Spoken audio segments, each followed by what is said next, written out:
मनोज शर्मा जी, अध्यक्ष जी, हमारी working president हमारी बहन जी ठाकुर जी, उपस्थित सभी पदाधिकारीगण और सम्मानित पत्रकार बंधुओं, सर्वप्रथम तो मैं आप सबका धन्यवाद करता हूं कि आज इस संगठन सृजन अभियान के तहत आप लोगों से इस लक्ष्य को लेकर के हम आपके बीच आए हैं, वो हम कार्यकर्ताओं तक तो पहुंचाएंगे। साथ में हमारे पास सबसे बड़ी ताकत है मीडिया और सोशल मीडिया। और मैं समझ सकता हूँ राजनीतिक रूप से जितना अच्छा और समझ रखने वाला वोटर और नागरिक कोई है तो बिहार का, क्योंकि हमने बहुत दिन देखा राजनीति में आम गांव का आदमी भी बिहार का राजनीतिक महत्व को राजनीतिक करूँगा कि आज का लक्ष्य हमारा ये है कि राहुल जी ने और आदरणीय खड़गे जी ने तय किया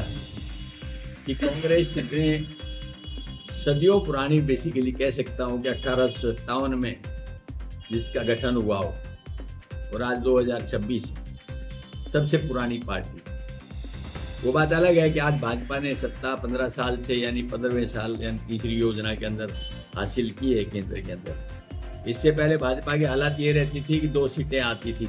ऐसी आपकी सलाह है जिनको अपनाने से हम उन सारी कमियों को दूर करते हुए दोबारा से एक प्रिय सरकार देश और प्रदेशों के अंदर स्थापित कर पाएं।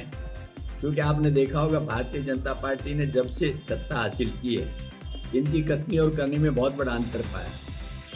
वो बात मैं याद दिलाना चाहूँगा आपको अतीत की, जो 12 साल 13 साल पहले जब पहली बार सत्ता में आए थे, उस टाइम इन्होंने कहा था बेरोजगारों को बेरोजगार नहीं रहने देंगे, 2 करोड़ को सालाना रोजगार देंगे, किसान की आमदनी डबल करेंगे और इस देश को एक नई दिशा देंगे, करप्शन फ्री इस देश को बनाएंगे। लेकिन दुर्भाग्य ये है कि आज सबसे बड़ी बेरोजगारी अगर कहीं है तो हिंदुस्तान में। और उससे भी बड़ा दुर्भाग्य ये है कि जो 3 काले कानून इन्होंने पहले पास करने का प्रयास किया था, जो हमारे किसानों ने एजिटेशन से इनको मजबूर किया वापस लेने के लिए, आज उससे भी बड़ा काम इन्होंने अमेरिका के साथ डील करके और किसान के हितों को कुठाराघात करके काम करने का शुभारंभ किया है। मुझे बड़ा यानी एक तरह से मन में दर्द और खेद है कि किसान की भावनाओं को इस सरकार ने नहीं समझा। और विशेष तौर पे जहां अपन आज बैठे हैं खगड़िया, यहाँ 2 चीजों की खास बात है।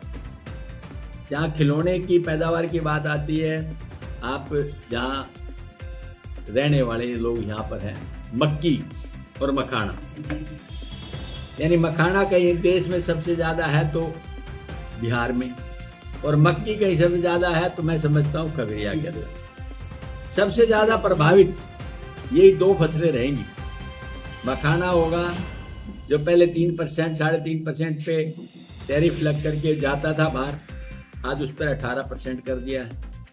यहाँ पर मक्की की फसल इतनी है कि अमेरिका से इतने सस्ते दरों पर आ जाएगी, तो आज की तारीख में ही मक्की के लिए एमएसपी पूरा नहीं मिल पाता, तो आने वाले समय में आपको मक्की कहाँ से मिल पाएगी। जहाँ तक सवाल रहा बेरोजगारी का, इस सरकार ने अग्निवीर योजना देके फौज की भर्ती भी कम कर दी। एआई के माध्यम से अब ठीक है शुरुआत करें, लेकिन जहाँ तक हमें एप्रीहेंशन है ये है कि बेरोजगारी में और ज़्यादा बढ़ोतरी हो। जहाँ तक कानून व्यवस्था की बात है, देश के और विदेश के साथ रिश्तों की बात है, आप देख सकते हैं आज कि एक तो देश की विदेश नीति ये रहती थी कि दुनिया के अंदर लोहा माना जाता था।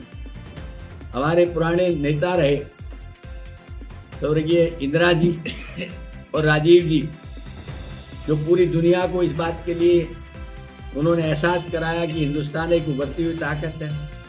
आज हम उन सब बातों को भुला करके अमेरिका के साथ जाकर के अपने सारे हक और अधिकार को भुला करके जो आदेश वहाँ से किया जाता है उसको हम पारित करने के लिए, मानने के लिए तत्पर रह जाते हैं। तो ये हमारे लिए एक बहुत विचारणीय विषय है। आज जहाँ तक संगठन की बात आई, हिंदुस्तान के अंदर कांग्रेस सबसे बड़ी पार्टी, पुरानी पार्टी रही। आज भाजपा ने सत्ता हासिल की है तीसरी बार, तो हमारे संगठन पर एक तरह से सवालिया निशान रहा। उसको दूर करने के लिए कि हम वापस उसी लोकप्रियता को हासिल करें और उस लोकप्रियता के साथ में आम आदमी को ये एहसास कराएं कि वाकई में कांग्रेस से बढ़िया सत्ता न तो थी, न है, न होगी। मुझे पूरा भरोसा है कि हम सारे यहाँ पर आए हैं आप लोगों से निवेदन करने के लिए एक संगठन सर्जन में। एक तो जो भाई अपने विचार देना चाहता है वो विचार दे, हमारी क्या कमियां रही हैं उनका जरूर विशेष तौर पर हमें बताए, एहसास कराए, ताकि उन कमियों को हम दूर करके अच्छा संगठन तैयार कर सकें। कहा जाता है कि कोई भी संगठन, कोई भी घर, कोई भी सरकार, कोई भी एक तरह समूह बिना संगठन के नहीं चल पाता। और इस बात का एहसास कांग्रेस ने अच्छी तरह से किया है। इसलिए उन्होंने पूरा, यानी कश्मीर से लेकर के फिर पंजाब गए, उत्तराखंड गए, राजस्थान गए, मध्य प्रदेश गए, छत्तीसगढ़ गए, उत्तर प्रदेश और बिहार में अब चल रहा है। इन सब को संगठन मजबूत के लिए उन्होंने अपने यहाँ पर ऑब्जर्वर्स भेजे हैं। उसी उपलक्ष्य में मैं भी आपके बीच आया हूँ। मैं पूरा विश्वास के साथ कह सकता हूँ कि यहाँ से जो आपकी भावनाएं होंगी, हमारा काम है उन भावनाओं को लेकर के हाईकमांड तक पहुँचाना।